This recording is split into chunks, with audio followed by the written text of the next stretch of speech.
बरंच बोलायचे, जरा मानसिक तयारी करून बसा.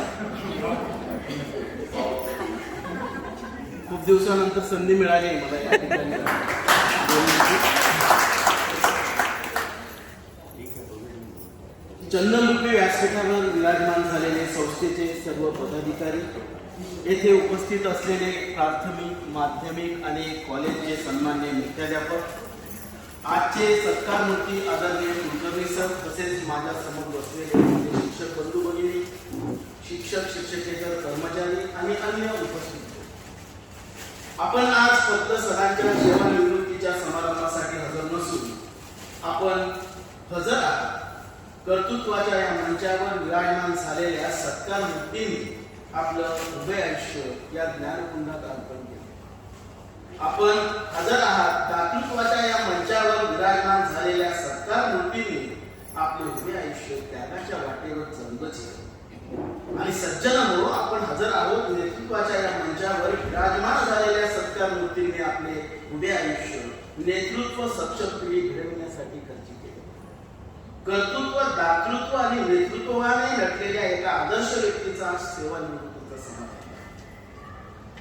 आदरणीय कुलकर्णी सर आज 33 वर्षाच्या प्रदीर्घ सेवेनंतर सेवानिवृत्त होत आहे. मित्रांनो, मी जेव्हा सुरुवातीला शाळेत रुजू झालो तेव्हा सर्वजण डीआर किंवा डॉक्टर कुलकर्णी म्हणायचे. मला नेहमी प्रश्न पडायचा की सर, म्हणजे एखाद्या दवाखान्यात जाऊन औषध गोळ्याचे डोस पाजण्याऐवजी इथे येऊन ज्ञानाचे डोस का पाजतात? परंतु मला नंतर समजलं की ही जी पदवी आहे सरांना म्हणजे जन्मापासूनच लाभलेली आहे. डीआर म्हणजे दिलीप रामचंद्र, त्याच्यामुळे ते डीआर. मला वाटतं डॉक्टरची पदवी घेऊन या ठिकाणी शिकवण्याचं पवित्र काम करण्यासाठी सर हे काम करतायत असं सुरुवातीला वाटायचं मला. आणि नंतर सरांच्या सहवासात राहून आम्ही बऱ्याच गोष्टी शिकलो. दुसरं म्हणजे या ठिकाणी सर जरी डॉक्टर नसले तरी सरांनी अनेक खोडकर विद्यार्थ्यांचे ऑपरेशन केले आणि अशा खोडकर विद्यार्थ्यांना सरांनी ते ऑपरेशन करून सक्सेसही केले आहेत. आज ते त्यांचे ते विद्यार्थी चांगल्या चांगल्या पदावर विराजमान आहेत.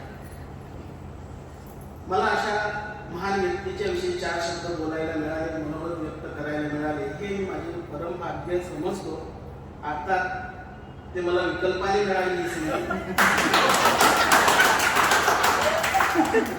सर. आपल्या बाबतीत बोलण्यासाठी माझ्याकडे इतकी शब्द संपत्ती नक्कीच नाही, पण शब्दाच्या तेजाने काय ज्यांना प्रकाशित करावे, शब्दांच्या तेजाने काय ज्यांना प्रकाशित करावे, भावनांच्या चौकटीत काय त्यांना साठवावं, चतुरस्र चौरंगी त्यांचं कार्यकर्तृत्व आम्ही फक्त आमच्या जीवनात उतरावं, आमच्या जीवनात. सर, आपल्याकडून आम्ही बऱ्याच गोष्टी शिकलो. सर्वप्रथम मध्यस्थितीमध्ये डस्टर घेऊन सर निघाले की आम्हाला कळायचं की चला दुसरी बेल झाली. माझ्या उभ्या आयुष्यामध्ये सरांना मी वर्गात उशिरा जाताना कधीच बघितलं. मुख्याध्यापक पदावर विराजमान असताना सुद्धा सरांनी कुठल्याही प्रकारे हयगय केलेले एक सुद्धा तास बुडवलं नाही. हे पवित्र कार्य करत असताना आम्ही सरांना कधीही थकलेलो नव्हतो. जेव्हा मी या शाळेत रुजू झालो तेव्हा त्यांच्यात जी स्फूर्ती बघितली, त्यांच्याची प्रेरणा बघितली, त्यांच्यात काम करण्याची जी एक प्रकारची मनोकामना किंवा वृत्ती होती ती हसता काय रिटायर होईपर्यंत मला तशी दिसली. ती तुझपणी कमी झाली मला कधीच दिसली नाही. आणि त्यांच्या विषयाचं ज्ञान खूप वाखाणण्यासारखं होतं. गणिताच्या बाबतीत जर एखादी शंका आली तर 2 मिनिटात आकडेमोड करून पटकन आम्हाला त्या ठिकाणी ते उत्तर सांगायचे. आणि म्हणून सरांकडून आम्ही दुसरी एक गोष्ट शिकलो की कामाचा जो आवाका असेल तो कितीही मोठा असेल तर तो कसा उचलायचा आणि त्याचं अचूक नियोजन कसं करायचं हे आम्ही सरांकडून शिकलो. आपल्याला माहितीच आहे या 6 महिन्यामध्ये त्यांच्या कामाचा आलेख जो आहे खरं तो बघण्यासारखा आहे. सगळ्यांचं लक्ष तो वेधून घेतो. परंतु सरांची एक कमजोरी पण आहे. सरांच्या डोळ्यात ना अश्रू खूप लवकर. आणि एका व्यक्तीने मला असंच गमतीने विचारलं, तुमच्या सरांच्या डोळ्यात एवढे लवकर अश्रू काय? अहो मी म्हटलं त्यांच्या डोळ्यांच्या पाठीमागे ना अश्रूंच्या होड भरलेले आहेत आणि पुढे ना अंगावरती नळ लावून ठेवलेले आहेत.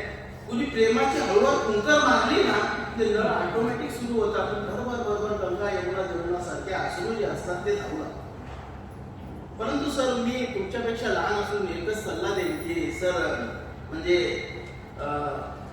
मी एवढं सांगेन की हे अश्रू जे आहेत ना ते कुणाला पुसण्याची संधी देऊ नका. कारण एका व्यक्तीने फार छान वाक्य म्हटलेलं आहे, किसी को अपने आंसू पोंछने का मौका मत दो, किसी को अपने आंसू पोंछने का मौका मत दो, आजकल कमबख्त आंसू पोंछने वाले आंसू पोंछने की भी कीमत वसूल कर ले.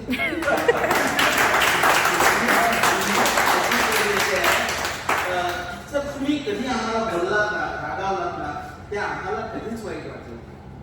याचं कारण असं आहे सर की मोठे पण देऊन लोकांना लुबाडणारे अनेक माणसं आहेत, पण योग्य मार्ग दाखवणारे फार कमी. म्हणजे 1000 चांदण्या शोधण्यापेक्षा एकच सूर्य आम्ही आमच्या जवळ ठेवतो. मला कोणीतरी सहज म्हटलं आहे तुमचा सूर्य जो काय उद्यापासून त्याचा इकडे प्रकाश पडणार नाही, पण मी म्हटलं सूर्य जरी मावळला ना तरी संधी प्रकाश तसाच पाठवेल. तो संधी प्रकाश सरांचा जो आहे तो आम्हाला प्रेरणा देण्याचं काम जे आहे ते करणार आहे. आणि म्हणून आपल्याला दुसरा अनेक महत्वाचा गुण म्हणजे स्पष्ट वक्तव्य. समाजाची एक रीत असते हो, लोकांना बरं बोलणारा हवा असतो पण खरं बोलणारा नको असतो. आणि सर खरंच बोलायचे. सर तुम्ही स्वतःला असे तयार केले की तुमच्या विरोधकांना तुमचा पाय खेचण्याऐवजी तुमचा हात पकडून पुढे जाण्याची इच्छा झाली. म्हणजे आपल्या समाजाची आता रीत झालेली आहे. आणि मंदिरात असतो किंवा एखाद्या मंडपात असतो की एकमेकाचा पाया पडतो आणि बाहेर गेलो की एकमेकाच्या तंगड्या ओढतो. ही आमची रीत आहे. पण सर तुमच्या कालावधीत ही तंगड्या ओढण्याची प्रथा बंद, अतिशय चांगल्या प्रकारे काम करण्याची प्रेरणा आम्हाला मिळाली. आणि एक सुंदर वाक्य आहे की मिठाच्या बरणीला मुंग्या कधीच लागतात, पण साखरेचा एक खडा जरी असताना तरी मुंग्या लागतात. तुमच्या बाबतीत असंच आहे सर. जिभेवर गोडवा असेल तर सारे जाऊन येते, पण मिठासारखा खारटपणा असेल तर कुणीच येणार नाही. आणि ज्याची वाणी गोड त्याचं आयुष्य गोड असते. अरविंदच्या इतिहासामध्ये सर स्पोर्ट्स घेतले पहिल्यांदाच, म्हणजे फार सुंदर अशा प्रकारचे खेळ तुम्ही घेतले. परंतु माझ्या मनामध्ये एक विचार नेहमी यायचा की सरांनी बुद्धिबळ काय. या बुद्धिबळाचा एक नियम आहे मित्रांनो की बुद्धिबळामध्ये आपली माणसं आपल्या माणसावर कधीच आक्रमण करतात, आपल्या माणसांना कधीच त्रास देत नाही. आणि म्हणूनच तुम्ही कदाचित तो खेळ निवडला असेल. कारण ही प्रेरणा जी आहे, ही शिकवण जी आहे, तुम्ही कुठल्या ना कुठल्या माध्यमातून आम्हाला देत असतो.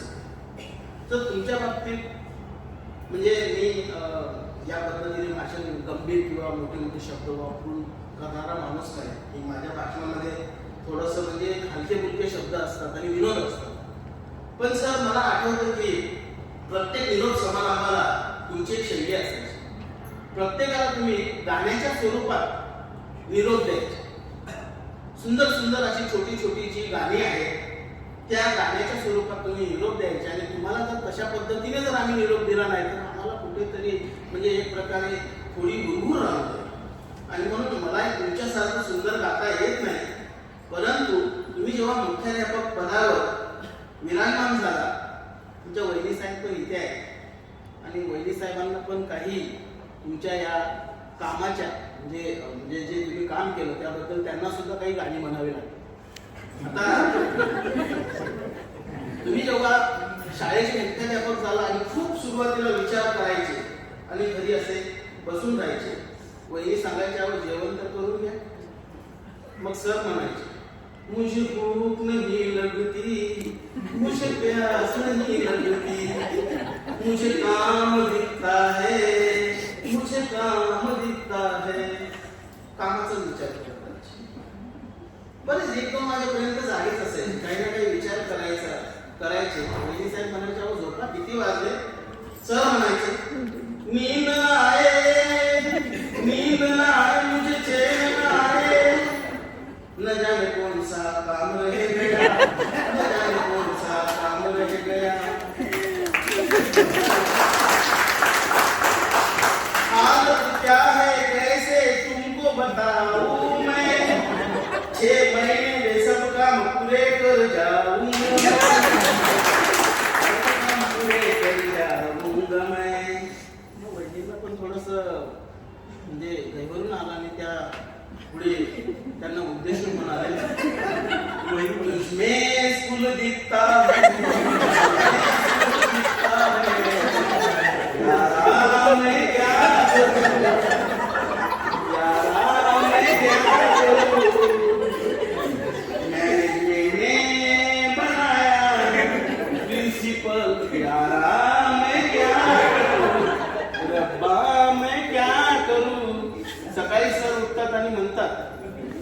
अच्छा तो हम चलते, स्कूल में बचे हुए काम करते.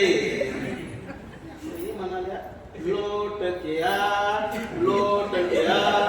सर पुढे 4 पावलं गेले आणि 2 पावलं पाठीमागे आले आणि वहिनींना आणि सिद्धेशला म्हणाले की बघा बरं झालं तू म्हणाली मगाशी एका गाण्यात की रब्बा मैं क्या करू. तर एक काम कर, माझ्या शाळेसाठी 2-3 एक्सेल फाईल बनवून दे, म्हणजे माझ्या शाळेची डिक्शनरी वाचते. तर अशा प्रकारे थोडंसं गीताच्या स्वरूपात वगैरे माझे त्यांचे म्हणजे अतिशय जवळचे मित्र 2-3 दिवसापासून म्हणजे अगदी नर्वस होते. मी आबासाहेबांना विचारलं, काय सर काय फार नर्वस आहे? ते म्हणाले मित्राच्या सहवासातले ते दिवस आठवतात, जीवनाची कीव येते, विरहाची ही भावना पुन्हा पुन्हा जीव घेते, जीव घेते. सर तुमचा हा प्रदीर्घ जो सेवा काळ आहे अतिशय व्यवस्थित गेला. सेकंड इनिंग मध्ये तुमचे जे काही चांगल्या प्रकारचे छंद आहेत ते जोपासा, तुम्हाला आनंद मिळेल. गात राहा आणि गायला पण शिकवा. आणि दुसरी महत्वाची गोष्ट म्हणजे सर सहवास सुटला म्हणजे सोबत सुटत नाही आणि निरोप दिला म्हणजे नाते काही तुटत नाही. तुम्हाला भावी आयुष्यासाठी अनेक अशा हार्दिक शुभेच्छा. धन्यवाद.